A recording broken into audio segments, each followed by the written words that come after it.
Ayan, mamili po ako ng patatas pang sahog ko sa adobong baboy. Nasaan ang patatas? Ayan, ito na po. I finally found you.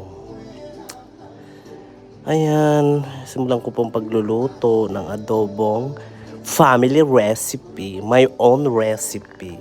Charot. Ayan. Thank you for watching.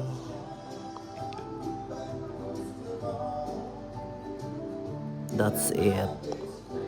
Bibilisan natin. Ayan na po, patapos na po siya. At ito na po ang result. Ayan, ito na po ang adobong baboy, my self recipe. Thanks you for watching. Ayan.